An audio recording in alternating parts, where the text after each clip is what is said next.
కి స్వాగతం. ముందుగా హెడ్లైన్స్. విశాఖలో ఘనంగా ఆడుదాం ఆంధ్ర ముగింపు వేడుకలు.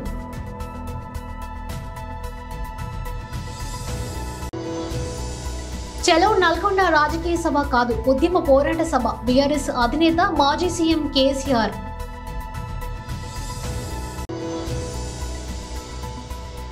నాడు నిమ్స్ లో డ్రామా, నేడు వీల్ చైర్ డ్రామా.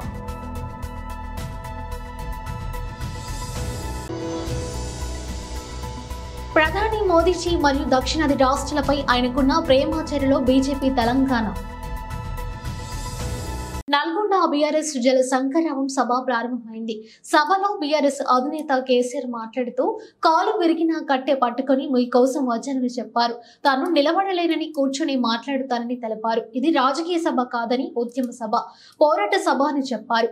5 జిల్లాల జీవస్మరణ సభ అని అన్నారు. నీళ్లు లేకపోతే మన బతుకు లేదన్నారు. మన నీళ్లను కాజేయాలనుకుంటున్న వాళ్లకు ఈ సభ ఒక హెచ్చరిక అని చెప్పారు. కృష్ణా జలాలు మన జీవన్మరణ సమస్య అని చెప్పారు. కృష్ణా జలాల్లో మన వాటాను మనం సాధించుకోవాలని అన్నారు. ఇది చావో రేవో తేల్చుకోవాల్సిన సమయం ఉందన్నారు. 24 ఏళ్ల నుంచి పక్షిలాగా తిరుక్కుంటూ నేను మొత్తం రాష్ట్రానికి చెప్తా ఉన్నా. ఇటు కృష్ణ కావచ్చు, అటు గోదావరి కావచ్చు. నీళ్లు లేకపోతే మనకు బతుకు లేదు.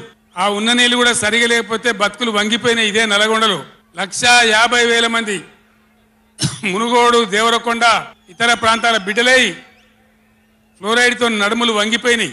చివరికి ఈ జిల్లాలో ఉద్యమకారులందరూ కలిసి ఆ ఫ్లోరైడ్ ఎఫెక్ట్ అనే బిడ్డలను తీసుకుపోయి ప్రధానమంత్రి టేబుల్ మీద పండబెట్టి, అయ్యా మా బతికిదంటే కూడా ఎవడు పట్టించుకునే వాళ్ళు లేడు.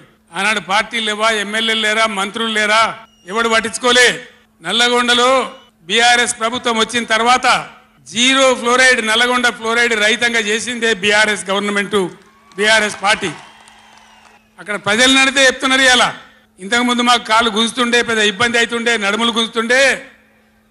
భగీరథ నీళ్ళు వచ్చిన కాడి నుంచి ఆ బాధలు పోయినాయి అని చెప్తున్నారు. ఎవరిని అడిగినా కూడా చెప్తున్నారు.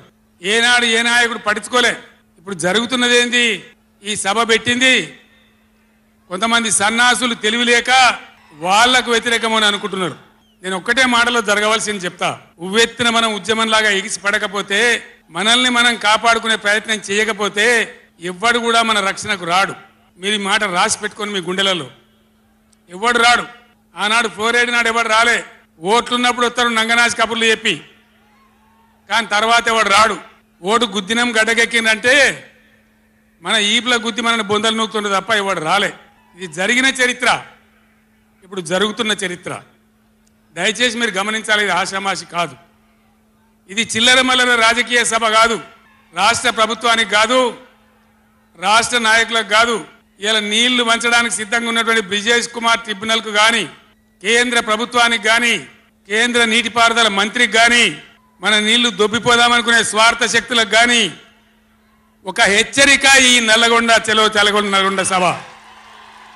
ఇది ఏ ఒక్కరికో, ఒక వ్యక్తికో, కొద్ది మంది గురించో, పిటికడి మంది గురించో సభ కాదు.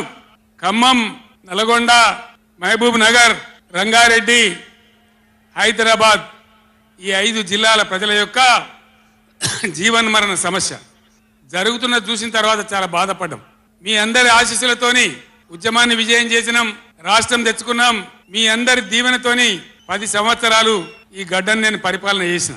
నేనేం తక్కువ చేయలే. ఎక్కడో పోయిన కరెంటుని తెచ్చి నిమిషం పాటు కూడా కరెంటు పోకుండా మీ అందరి కరెంట్ సప్లై చేయించినాం. ప్రతి ఇంట్లో నల్లా పెట్టి మంచినీళ్ళు తీసుకొచ్చుకున్నాం. ఒకనాడు ఆముదాలు మాత్రమే పండిన నల్లగొండలో, బత్తాయి తోటలతో బతికిన నల్లగొండలో లక్షల టన్నుల వడ్లు పండించేటువంటి పరిస్థితులు తెచ్చుకున్నాం. అంతకుముందు లేని నీళ్లు యాడికెళ్ళి వచ్చినాయి, ఎట్లా వచ్చినాయి అంటే దమ్ము కావాలి, చేసే ఆరాటం ఉండాలి. ఇది నా ప్రాంతం, నా గడ్డ, నా ప్రజలు అనే ఆరాటం ఉంటే ఎట్లన్నా చేసి సాధించుకొని రావచ్చు. 1,00,000 కోట్లు ఖర్చు చేసిన 1,00,000 ఎకరాలకు మాత్రమే నీరందించారంటూ కేసీఆర్పై సీఎం రేవంత్ రెడ్డి ధ్వజమెత్తారు. కాళేశ్వరం ద్వారా 1 కోటి ఎకరాలకు నీరిచ్చామని గొప్పలు చెప్పుకోవడం మానుకోవాలన్నారు. కృష్ణా నదిపై ఉన్న ప్రాజెక్టును కేసీఆర్ ఎంఈకి అప్పగిస్తూ శాసనసభ చేసిన తీర్మానంపై కేసీఆర్ అభ్యంతరాలు వ్యక్తం చేయడంపై రేవంత్ రెడ్డి మండిపడ్డారు. మరి మేము చేసిన తీర్మానం సరిగ్గా లేకపోతే మీ స్వాతిముత్యం అల్లుడు ఎలా మద్దతు ఇచ్చాడని ప్రశ్నించారు. తీర్మానానికి మద్దతు ఇచ్చింది హరీష్ రావు కాదని నిలదీశారు. కేసీఆర్ సీఎంగా ఉన్నప్పుడు కేసీఆర్ ఎంపీకి ప్రాజెక్టులను అప్పగించారు. అందుకోసం నీళ్లు కేటాయించి బడ్జెట్ ఆమోదం కూడా కల్పించారని సీఎం రేవంత్ రెడ్డి వెల్లడించారు.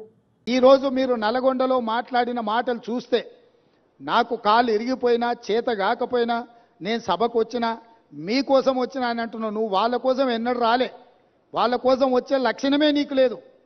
ఎందుకంటే ఎంతోమంది పిల్లలు చచ్చిపోతే, ఎంతోమంది ఆత్మహత్యలు చేసుకుంటే, ఎంతోమంది గొప్ప వ్యక్తులు చనిపోతే కూడా చూడని వ్యక్తివి నువ్వు. ఈరోజు నీ కుర్సీ పోయింది కాబట్టి ఆ కుర్సీని ఎత్తుక్కుంటా మళ్ళీ నల్గొండకి వెళ్ళావు. ఎందుకంటే ఖమ్మము, నల్గొండ, మహబూబ్నగర్లో 36 సీట్లు ఉన్నాయి. ఖమ్మంలో 10, నల్గొండలో 12, మహబూబ్నగర్లో 14. ఖమ్మంలో 1 సీటు గెలిచాడు, నల్గొండ 1 సీటు గెలిచాడు, మహబూబ్నగర్లో 2 సీట్లు గెలిచాడు. 36 సీట్లల్లో ఈ మొనగానికి వచ్చినాయి 4 సీట్లు. రేపు పార్లమెంట్లో పూర్తిగా కాంగ్రెస్ పార్టీ గెలవడానికి అవకాశం ఉంది కాబట్టి ఏదో రకంగా సానుభూతి పొందైనా నాకు కాలు లేదు, నేను అవుటివాడిని, నేను నడవలేకపోతున్నా అని అడుక్కోవడానికి, ఓట్లు అడుక్కోవడానికి వేసిన ఎత్తుగడ. ఈరోజు నువ్వు నల్గొండ జిల్లాకు నీ పట్ల సానుభూతి చూపించారు చంద్రశేఖరరావు. ఎందుకనంటే నువ్వు పచ్చిగా పట్టుబడ్డావు అవినీతి పరుడుగా. ఈ తెలంగాణను దోసుకున్నావు కాబట్టి నిన్న కుర్చీలకి వెళ్ళి దించిండ్రు. దించి 60 రోజులు కూడా కాలేదు, అప్పుడే అడుక్కునే పని మొదలుపెట్టిన అవతారం మార్చి. ఇప్పుడు ఎక్స్ట్రా ఏమొచ్చిందంటే వీల్ చైర్ వచ్చింది. ఒకప్పుడేమో మంచంలో వండుకున్న నిజాం హాస్పిటల్లో, దాంతో సానుభూతి పొందిండు. ఆ కథ 10 ఏళ్ళు అక్కడికి వచ్చింది ఆయనకు. ఇప్పుడు ఆ కథ పోయింది కాబట్టి వీల్ చైర్కి వచ్చిండు. నల్గొండకు పోగలిగినోనివి గా పక్కలో ఉన్న కూతవేటి దూరంలో ఉన్న శాసనసభకు రాలేవా? ఎందుకు వస్తలేవు? బండారం బయటపడుతుందనా? లేకపోతే పచ్చిగా పట్టుబడి నీ దోపిడీ ప్రజలకంతా అర్థమవుతుందనా? ఆయన ఏదో మమ్మల్ని భయపెట్టాలని చూస్తుండు. భయపడనని ప్రగల్భాలు వాడుతూ, భయపడకు, రా సభకు రా. ఎవరొద్దంటారు నిన్ను? సభలో వచ్చి మాట్లాడు. నేను స్పీకర్ గారికి విజ్ఞప్తి చేసిన, చంద్రశేఖరరావు గారు వస్తే ఎంతసేపు మాట్లాడతాడో అధ్యక్ష, మీరు మైక్ ఇవ్వండి, వారి అనుభవం అంతా ఉపయోగించి ఏం మాట్లాడతారో మాట్లాడండి. మేము కూడా విజ్ఞప్తి చేసినాం స్పీకర్ గారికి. స్పీకర్ గారు కూడా మీకు స్వేచ్ఛగా మీ పార్టీకి మైక్ ఇస్తున్నాడు, ఎక్కడ మీ మైక్ కూడా కట్ చేయలేదు. కాబట్టి ఈరోజు ఈ కాళేశ్వరం యొక్క అవినీతి మీద ఇంతమంది పర్యటన ఉంది కాబట్టి ఈ అవినీతి మీద చర్చ జరగకుండా ఉండడానికి నల్గొండలో కేసీఆర్ గారు సభ ఏర్పాటు చేసుకున్నారు. నల్గొండ జిల్లాలో మనుషులు దొరక్కపోతే పాత ఉమ్మడి మహబూబ్నగర్ జిల్లాలో కల్వకుర్తి నుంచి బస్సులు పెట్టి జనాలను దొలకపోయారా? బస్సులు 100 ఉన్నాయి, మంది 10 మంది ఊరు. నీ ఏషం అట్లుంది చంద్రశేఖరరావు. ఏపీలో డిసెంబర్ 26 నుంచి జరిగిన ఆడుదాం ఆంధ్ర క్రీడా పోటీలు నేటితో ముగిశాయి. విశాఖలోని వైఎస్ఆర్ స్టేడియంలో జరిగిన ముగింపు ఉత్సవాలకు సీఎం జగన్ హాజరయ్యారు. వివిధ క్రీడాంశాల్లో ఫైనల్స్ విజేతలకు బహుమతులు, నగదు పురస్కారాలు అందించారు. విజేతలను అభినందించారు. కాగా ముగింపు వేడుకల నేపథ్యంలో స్టేడియం వద్ద ఏర్పాటు చేసిన లేజర్ లైటింగ్, బాణసంచ విన్యాసాలు ఆకట్టుకున్నాయి. ఈ కార్యక్రమానికి సీఎం జగన్ తో పాటు మంత్రులు రోజా, విడుదల రజనీ కూడా హాజరయ్యారు. దీనికి సంబంధించిన ఫోటోలను ముఖ్యమంత్రి కార్యాలయం సోషల్ మీడియాలో పంచుకుంది.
కోటి ఇళ్లకు ఉచిత విద్యుత్ అందించేందుకు వీలుగా పీఎం ముఫ్త్ బిజ్లీ యోజన పథకాన్ని ప్రధాని నరేంద్ర మోదీ మంగళవారం ప్రకటించారు. సౌర విద్యుత్ వినియోగాన్ని మరింత విస్తరించి సామాన్యులకు కరెంట్ ఛార్జీల భారం తగ్గించేలా ఈసారి బడ్జెట్లో కేంద్ర ఆర్థిక మంత్రి నిర్మలా సీతారామన్ కీలక ప్రకటన చేశారు. ఈ క్రమంలో కేంద్ర ప్రభుత్వం ఈ దిశలో అడుగు ముందుకు వేసింది. ఇందులో భాగంగా ప్రధాని ఈ పథకాన్ని ప్రకటించారు.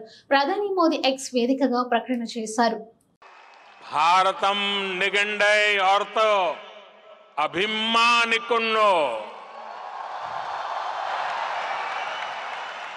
उंगलई पार्तो भारतम पेरू मई पड़गिरदो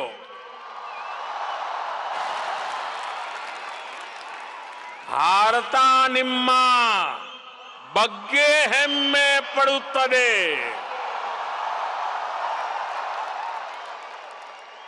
మీ పై భారతదేశం గర్విస్తోంది. జేఈఈ మెయిన్స్ లో విజయకేతనం ఎగరవేసిన స్పేస్ జూనియర్ కాలేజీలో విద్యార్థులు రంగారెడ్డి జిల్లా జేఈఈ మెయిన్స్ లో ఉత్తమ ఫలితాలు సాధించిన తమ ప్రతిభను చాటి చెప్పిన బాలాపూర్లోని స్పేస్ జూనియర్ కాలేజ్ విద్యార్థులు అధ్యాపకుల అంకితభావం విద్యార్థుల క్రమశిక్షణతో మెరుగైన ఫలితాలు జేఈఈ మెయిన్స్ లో సాధించామని హర్షం వ్యక్తం చేశారు. College director Shivaprasad, correspondent Saikrishna ఈ సందర్భంగా ర్యాంకులు సాధించిన విద్యార్థులను కళాశాలలు ఘనంగా సన్మానించారు. ప్రతి విద్యార్థిపై ప్రత్యేకమైన శ్రద్ధ తీసుకుంటూ అనుభవం కలిగిన అధ్యాపకుల బృందంతో పోటీ పరీక్షల్లో ఎలా నెగ్గుకు రావాలని విద్యార్థులకు వివరిస్తూ ప్రత్యేకమైన తరగతులు నిర్వహిస్తూ ఎప్పటికప్పుడు విద్యార్థుల డౌట్లు క్లారిఫై చేస్తూ ఐఐటి, నీట్ వంటి పోటీ పరీక్షలకు విద్యార్థులు ప్రిపేర్ చేస్తున్నామని డైరెక్టర్ శివప్రసాద్ తెలిపారు. మెరుగైన ఫలితాలు సాధించడంలో భాగస్వాములైన ఉపాధ్యాయుల బృందానికి, వారి తల్లిదండ్రులకు ప్రత్యేక ధన్యవాదాలు. కళాశాల యాజమాన్యం భవిష్యత్తులో మరిన్ని ర్యాంకులు సాధిస్తామని, విద్యార్థులకు మెరుగైన బోధనే తమ లక్ష్యమని, విద్యార్థులు ఉన్నత స్థితికి చేరుకోవాలని నిరంతర కృషి చేస్తామని కళాశాల యాజమాన్యం తెలిపారు. నా పేరు ఇస్లావత్ సురేష్. నేను స్పేస్ జూనియర్ కాలేజీలో చదువుతున్నాను. ఈ కాలేజీలో ఉపాధ్యాయులు చాలా అర్థమయ్యే విధంగా మరియు ఏదైనా డౌట్స్ ఉన్నా కూడా ఎంతో క్లారిటీగా ఎక్స్ప్లెయిన్ చేస్తారు. నాకింత పర్సెంటేజ్ రావడానికి కారణం ఈ కాలేజే. ఈ కాలేజీలో ఇంకా చాలా ఫెసిలిటీస్ ఉన్నాయి. అదేవిధంగా ఈ కాలేజీలో నా కృషి, ఉపాధ్యాయుల సహకారంతో 90% సాధించగలిగాను. Thanks to space junior college. Good afternoon everyone. Myself Divyashree. I am from second year. I have appeared recently for my JEE Mains Session 1 2024 and I secured 88 percentile in it. Thanks for my parents and lecturers and my management. Thanks for Space Junior College. Good afternoon everyone. Myself I am Rakshana from Space Junior College. I have appeared JEE Mains Session 1. I have got 83%. This success is from my parents, my sister and college lecturers and college management. Thank you Space Junior College.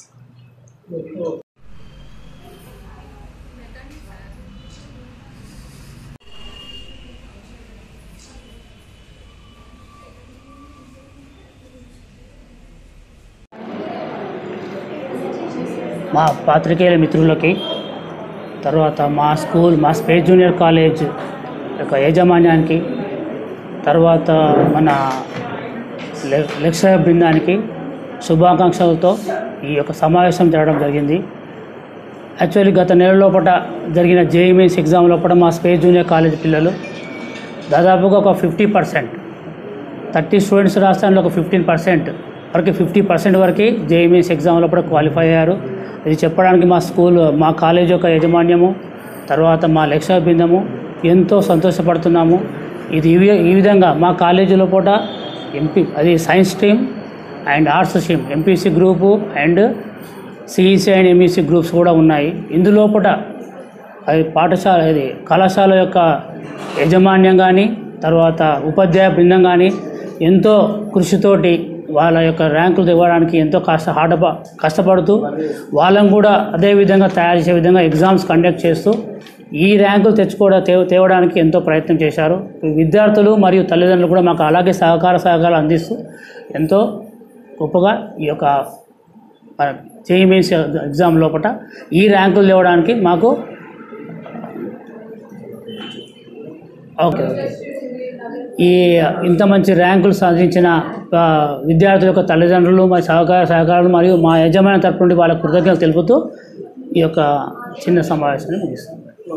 Prathipadu నియోజకవర్గం పెదనందిపాడు మండలం వరగాని గ్రామం నందు నిన్న గడప గడపకి BSP అను కార్యక్రమాన్ని మండల అధ్యక్షుడు వరగాని కోటేశ్వరరావు ఆధ్వర్యంలో నియోజకవర్గ అధ్యక్షుడు వరగాని శంకరరావు అధ్యక్షతన జరిగిన కార్యక్రమంలో బహుజన సమాజ్ పార్టీ నియోజకవర్గం ఇన్ఛార్జ్ కాళసాల జాకబ్ ముఖ్య అతిథిగా పాల్గొని కార్యక్రమాన్ని ప్రారంభించి వారు మాట్లాడుతూ పెదనందిపాడు మండలంలో బహుజన సమాజ్ పార్టీని నిర్మాణాత్మకంగా బలోపేతం చేయాలని వెంటనే బూత్ కమిటీలు ఏర్పాటు చేసి గడప గడపకు బహుజన సమాజ్ పార్టీని పరిచయం చేసి బీఎస్పీని పతిపాడు నియోజకవర్గంలో బలోపేతం చేయాలని బహుజన మహానీయుల ఆశయ సాధనకై నిత్యం కష్టపడి పనిచేయాలని తెలియజేశారు. దూడల ప్రదర్శన కోచినపూడి గ్రామంలో కోచినపూడి పశు వైద్యశాలలో ఈ రోజు అనగా 13/2/2024 దూడల ప్రదర్శన కార్యక్రమం జరిగింది. దీంట్లో భాగంగా పశువు బీమాలో ప్రతి పశువుకి ఇన్సూరెన్స్ చేసుకోవాలని బాపట్ల డిఏహెచ్ఓ డాక్టర్ ఎం హనుమంతరావు చెప్పారు. గవర్నమెంట్ వారు తెల్లకాటు ఉన్న ప్రతి మనిషికి 80% సబ్సిడీ మీద ఇన్సూరెన్స్ ప్రీమియం చెల్లిస్తామన్నారు. ఒక్క గేదెకి 3 సంవత్సరాలకి 30,000 ఇన్సూరెన్స్ చేయాలంటూ 1,900 రూపాయలు అవుతుంది. అయితే గవర్నమెంట్ వారు వైట్ రేషన్ కార్డు ఉన్న ప్రతి ఒక్కరికి 1,500 రూపాయలు సబ్సిడీ చెల్లించి రైతు వాటాగా 390 రూపాయలు చెల్లిస్తే సరిపోతుంది. కాబట్టి ప్రతి ఒక్క రైతు ఈ యొక్క విషయాన్ని గమనించి స్కీమ్ ఉపయోగించుకోవాలని అందరూ తెలియజేశారు. ఈ కార్యక్రమానికి ముఖ్య అతిథిగా కూచినపూడి గ్రామ సర్పంచ్ సరోజిని రామారావు, ఐలయ్య, పిచ్చయ్య తదితరులు పాల్గొన్నారు.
ఖచ్చితంగా దూరం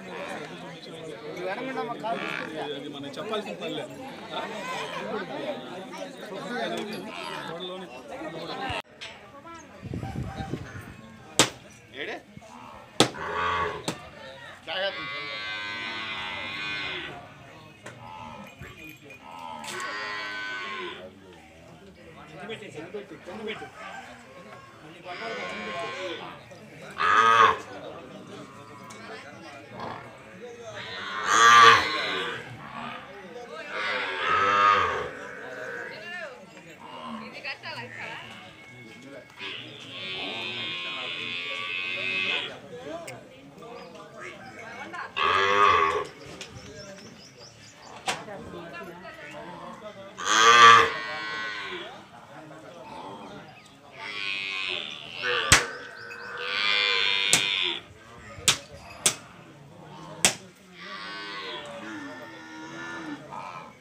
బులెటిన్ ముగించే ముందు హెడ్లైన్స్ మరోసారి చూద్దాం. విశాఖలో ఘనంగా ఆడదాం ఆంధ్ర ముగింపు వేడుకలు.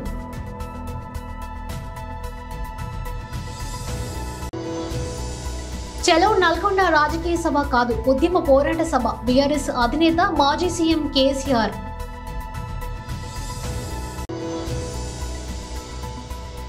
నాడు నిమ్స్ లో డ్రామా, నేడు వీల్ చైర్ డ్రామా.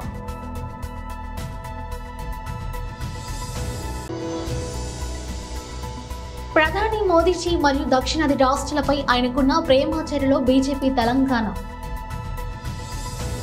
ఇవి ఇప్పుడు అనుకున్న అప్డేట్స్. మరో బులెటిన్తో మళ్ళీ కలుసుకుందాం. నమస్కారం.